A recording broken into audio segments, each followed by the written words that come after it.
ध्रुव जी महाराज की जय। अब राजा अंग का चरित्र आता है। इन्हीं के ही वंश के हैं आगे के। राजा अंग बड़े ही धार्मिक थे। उनके कोई भी जो है संतान नहीं हो रही थी। ऋषियों के आशीर्वाद से उनके एक संतान उत्पन्न होती है। वेन नामक राजा होते हैं। जो वेन था वो इतना उत्पाती, इतना धृष्ट, इतना उत्पाती था कि छोटे छोटे बच्चों को पकड़ के वो मार डाला करता था। साधु संतों की हत्या कर देता था। जितना भी उत्पात कर सकता था वो उतना करता था।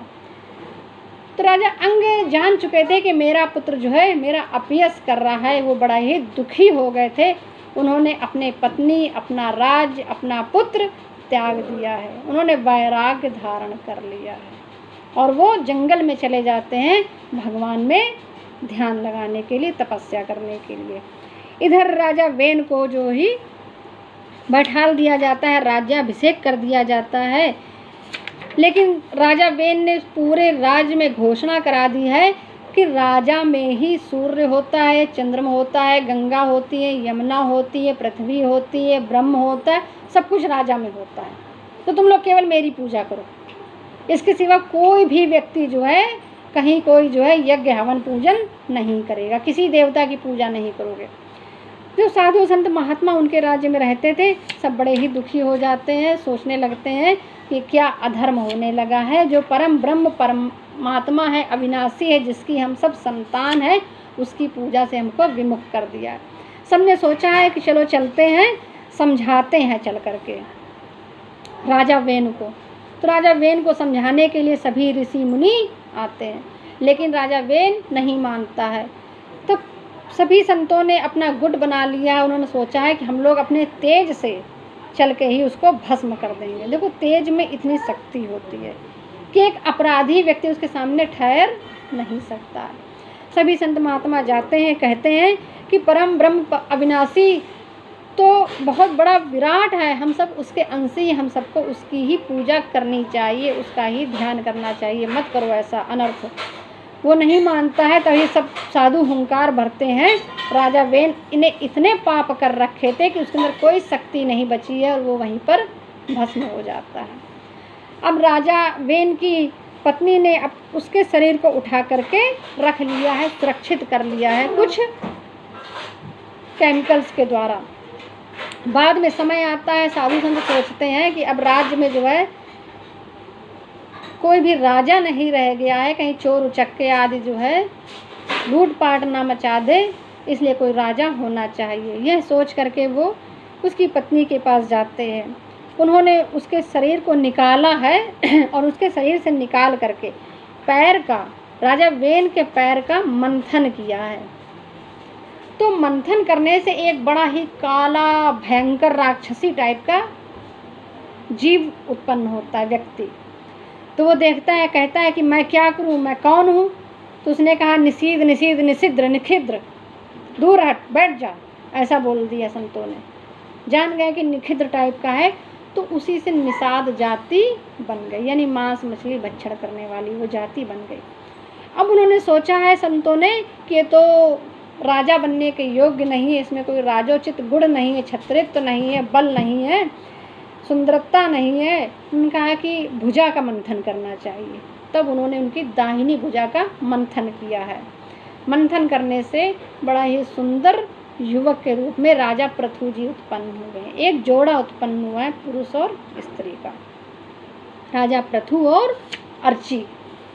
बाद में वही अर्ची माता ने पृथु जी का वरण कर लिया है। पृथु पृथ्वी के राजा हो गए हैं। पृथु जी के अंदर भगवान के वो अवतार हैं, भगवान के समान ही सारे उनके अंदर गुण है, दिव्यता है, सदता है, प्रेम है, श्रद्धा है। तभी उन्होंने देखा अपने राज्य का वो विहार कर रहे हैं, घूम रहे हैं, पृथ्वी पर देख रहे हैं कहाँ पर क्या कैसा है। उनके पास तमाम शिकायतें पहुँचने लगती हैं कि पृथ्वी माता कुछ भी हम लोगों को खाने पीने को नहीं दे रही है। अन्न धन संपत्ति मणि भूषण सब कुछ बचा नहीं, सब कहीं लोप हो गया है। राजा देखने निकलते हैं कि क्या हो गया है। तभी पता चला पृथ्वी ने एक गाय का रूप बना लिया है और भागने लगती है। पृथु जी पीछा करते हैं और मारने के लिए खड़े हो जाते हैं। पृथ्वी माता वहीं पे खड़ी हो जाती हैं, गाय के रूप में उनके चरणों में गिर पड़ती हैं, कहती हैं कि पहले आप मेरी पूरी बात सुन लीजिए, फिर उसके बाद तब जो है आप मुझे वध करना। उन्होंने कहा बताओ तुमने ऐसा क्यों कर रखा है, सारा अन्न धन क्यों छिपा रखा है। पृथ्वी माता कह रही थी कि पृथ्वी पर इतना अत्याचार बढ़ गया है, जो दीन है, हीन है, अनाथ है, सात्विक लोग हैं, संत लोग हैं, उनको खाने को कुछ नहीं मिल रहा है। अनाचारी लोग सब जो है अपना पेट भर रहे हैं और अपने गोदामों में सब इकट्ठा कर रहे हैं। इसलिए मैंने सारा जो है धन संपत्ति और खाद्यान्न आदि अपने पास रख लिया है। इस तरह से उन्होंने कहा है। उन्होंने कहा ठीक है, अब ऐसा अनाचार नहीं होगा। कहा है कि मैं गाय के रूप में रहती हूँ, तो अगर किसी को कोई, पृथ्वी माता गाय का रूप भी ले लेती है, अगर किसी को कोई वस्तु चाहिए, जो भी मन चाहिए वस्तु चाहिए, सांसारिक चाहिए, पारलौकिक चाहिए, तो कहती है कि वो जो है मेरी सेवा करे, मेरी पूजा करे, मुझसे मांग ले। तो इंद्र ने भी जो है अपने अधिपति को आगे करके उनसे सोमरस ले लिया है। बृहस्पति जी देवताओं की तरफ से गए, उनसे वेद ग्रंथ गाय माता से दूह लिए हैं। बृहस्पति जी बछड़ा बन गए हैं और सब देवताओं ने वेद ग्रंथ शास्त्र पुराण आदि दूह लिए हैं। राजाओं ने अपने अधिपति अध्यक्ष को जो है बछड़ा बना दिया है, गाय माता उसको पिन्हाने लगती हैं और पिन्हा करके जो उन्होंने उनकी मनचाही वस्तु दे दी है। बोलिए पृथु जी महाराज की जय, गौ माता की जय। अब महाराज पृथु जी ने जो है 100 अश्वमेध यज्ञ किए हैं। उन्होंने निश्चय किया है कि मैं ब्रह्मावर्त क्षेत्र में 100 अश्वमेध यज्ञ करूँगा। यज्ञ इसलिए करूँगा क्योंकि इससे जो है सभी की संतुष्टि होती है, देवताओं की भी संतुष्टि होती है और मनुष्य की भी होती है, पृथ्वी की भी होती है, हर कुछ संतुष्ट होता है। यज्ञ में देवता वास करते हैं। बहुत बड़ा वो यज्ञ, उन्होंने 100 यज्ञ जैसे करने बैठे हैं। महर्षि अत्रि जो है उनके आचार्य हैं। इंद्र तो कपट उनके अंदर रहता ही है, उनके अंदर हलचल मच जाती है इंद्र के अंदर। उन्होंने यज्ञ विध्वंस के लिए आ जाते हैं। इंद्र ने क्या किया है, नाना प्रकार के रूप बनाता है और जो यज्ञ का घोड़ा होता है उस घोड़े को वो चुराने लगता है। इस कारण जो है उनके यज्ञ में विघ्न पड़ने लगता है। महाराज अत्रि ऋषि ने जो है महाराज के पुत्र को कह दिया है कि जाओ तुम उसका वध करो जा करके। तो वो पुत्र उनका आकाश मार्ग में जाता है, इंद्र का पीछा करता है, लेकिन इंद्र भाग जाता है। तो 100वां यज्ञ नहीं उनका पूरा हो पा रहा है। इंद्र के अंदर इतना कपट आ जाता है। इधर महाराजा पृथु इतने क्रोधित हो जाते हैं, उन्होंने कहा मैं इसको मारकर रहूँगा। इधर इंद्र ने बड़े पाखंडी रूप बना लिए हैं।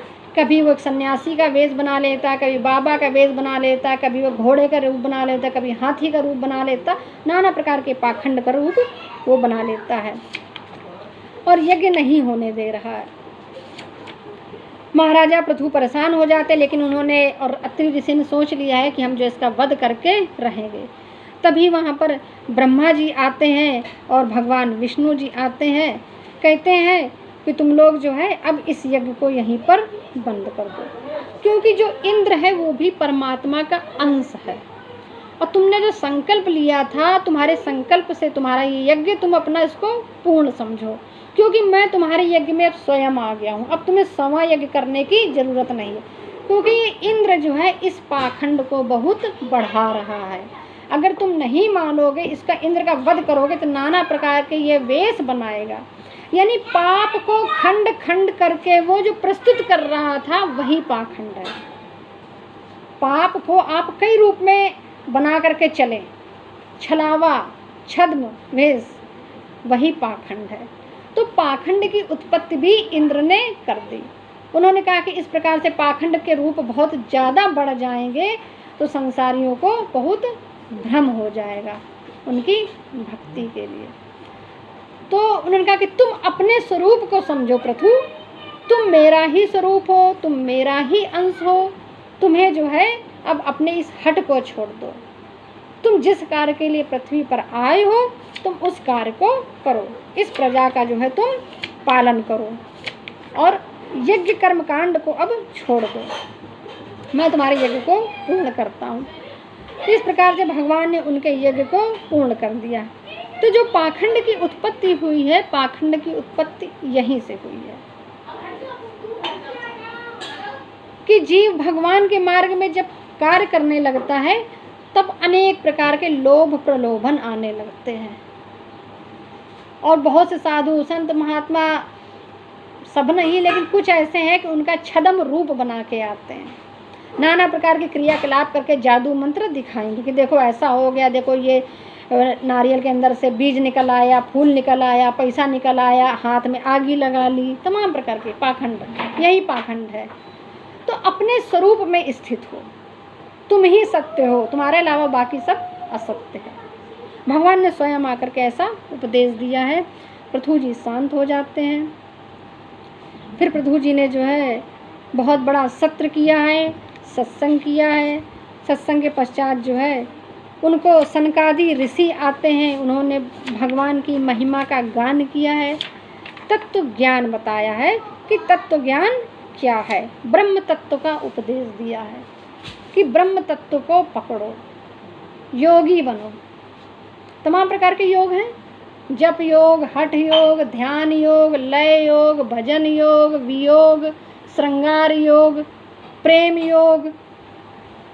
तो तुम्हें मिलना किससे है? ब्रह्म से, ब्रह्म के पास पहुंचना है तो ब्रह्म योग करो। ठीक, सबसे बड़ा योग ब्रह्म योग। एक योग सोच लो कि हमें ब्रह्म योगी बनना है, और किसी योग में मत पड़ो, ब्रह्म योगी बनो, ब्रह्म से योग करो, ब्रह्म का ही ध्यान करो और उसका ही योग करो, उससे जुड़ो। पृथु जी ने राजपाट सारा जो है अपने पुत्र को सौंप दिया है। सौंप करके वो परमात्मा की आराधना करने के लिए चले जाते हैं और परमात्मा को प्राप्त हो जाते हैं। बोलिए पृथु जी महाराज की जय। श्री कृष्ण गोविंद हरे नाथ नाथ।